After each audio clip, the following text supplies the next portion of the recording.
ഈശോമിശിഹായ്ക്ക് സ്തുതിയായിരിക്കട്ടെ. കാര്യസാധ്യത്തിന് മാത്രം ദൈവത്തിൽ അഭയം തേടുന്ന ശൈലി മാറ്റേണ്ട നാളാണ് നോമ്പുകാലം. കാര്യം കാണാൻ വേണ്ടി മാത്രം തമ്പുരാനെ കൂട്ടുപിടിക്കുന്ന ഒരു സങ്കടകാലത്ത് നിന്ന് എപ്പോഴും കൂടെയുള്ളവനെ ഓർത്തെടുക്കുന്ന, പരിഗണിക്കുന്ന, അവൻ്റെ പരിപാലനയിലാണ് ജീവിതമെന്ന്, ആ പരിലാളനയാണ് എൻ്റെ ജീവിതത്തിൻ്റെ കരുത്തെന്ന് പറയാൻ തക്ക വിധമുള്ള ഒരു കാലമായി നോമ്പുകാലം മാറേണ്ടതുണ്ട്. ദൈവം എന്തിനാണെന്നൊക്കെ മകൻ അപ്പനോടൊരു ചോദ്യം ചോദിച്ചു. അപ്പൻ മകനോട് ഉത്തരം പറയാതെ മറുചോദ്യമാണ് ചോദിച്ചത്. ദൈവത്തെ നിനക്ക് ആവശ്യമുണ്ടോ? ദൈവത്തെ എന്തിനാവശ്യം? എനിക്ക് തന്നെ കാര്യങ്ങൾ ചെയ്യാൻ പ്രാപ്തിയുള്ളപ്പം. അപ്പൻ്റെ അടുത്ത ചോദ്യം ഇതായിരുന്നു: മാതാപിതാക്കളെ നീ പ്രാപ്തനായി കഴിയുമ്പോൾ നിനക്ക് ആവശ്യമുണ്ടോ?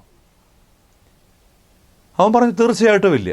തന്നെ കാര്യങ്ങൾ ചെയ്യാൻ, കാര്യങ്ങൾ കൈപ്പിടിയിൽ ഒതുങ്ങിയ പിന്നെ മാതാപിതാക്കളെ ആവശ്യമുണ്ടോ? അപ്പനീ മകന് പറഞ്ഞു കൊടുത്ത ഒറ്റ ചിന്ത: മോനെ, മാതാപിതാക്കളെക്കാളും നീ വലുതായെന്നാണ് അവരെ നിനക്ക് വേണ്ട എന്ന് നീ പറയുമ്പം നീ പറയാതെ പറയണത്. ഇത് തന്നെയാണ് ദൈവത്തോട് ബന്ധപ്പെടുത്തിയും. ദൈവത്തെക്കാൾ വലുതാവുക എന്നൊക്കെയുള്ള ചിന്തയിലേക്ക് കാലം, പ്രത്യേകിച്ചും യൗവനങ്ങളെ ചേർത്തു പിടിച്ചു കൊണ്ടുപോകുമ്പം നോമ്പുകാലം നമ്മളോട് പറയാണ്, ഗതികേടിൻ്റെ കാലത്തു മാത്രം അഭയം തേടുന്ന ബോബിയച്ചൻ്റെ വാക്കുകളിൽ പറഞ്ഞാൽ ഒരു ഇൻഷുറൻസ് പോളിസി പോലെ തമ്പുരാൻ അങ്ങ് അധപതിച്ചുകൂടാ.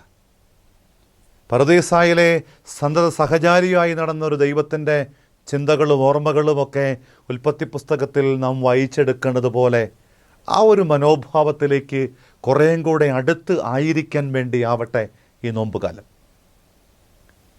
പൂർവ്വ യോസേപ്പിനെ കുറിച്ച് പറയണത് ഒരുപാട് സഹനത്തിലൂടെ, നിന്ദനങ്ങളിലൂടെ, തിക്താനുഭവത്തിലൂടെ, കൂടപ്പിറപ്പുകളിൽ നിന്നുണ്ടാകാവുന്ന ഏറ്റവും വലിയ ഉപേക്ഷയിലൂടെയൊക്കെ കടന്നുപോയിട്ടും ദൈവം അനുവദിച്ചുവെന്ന് പറയാൻ, ദൈവം ഒരുക്കിയതാണ് എന്ന് പറയാൻ തക്ക വിധമുള്ള ദൈവബന്ധത്തിൻ്റെ ഒരു നേർസാക്ഷ്യം നമ്മുടെയും ചിന്തയിലിതുണ്ടാവട്ടെ. പൂർവ്വ യോസേപ്പിനെ കുറിച്ച് വചനത്തിൽ നമ്മൾ പറയുന്നുണ്ട്, നീരുറവയ്ക്കരികിലെ ഫലസമൃദ്ധമായ വൃക്ഷം പോലെയാണ് ജോസഫ്.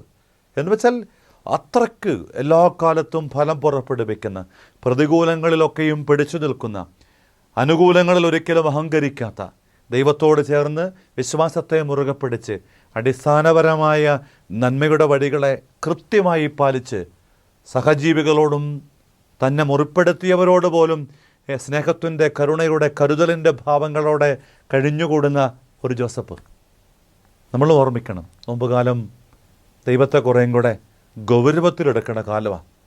കൂടെയുള്ളവനെ തൊട്ട് ചേർത്ത് ചങ്കിൽ കൊണ്ടു നടക്കുന്ന കാലം.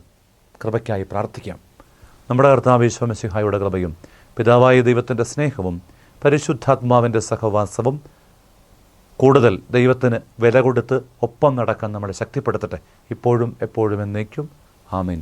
യേശു മിശിഹായ്ക്ക് സ്തുതിയായിരിക്കട്ടെ.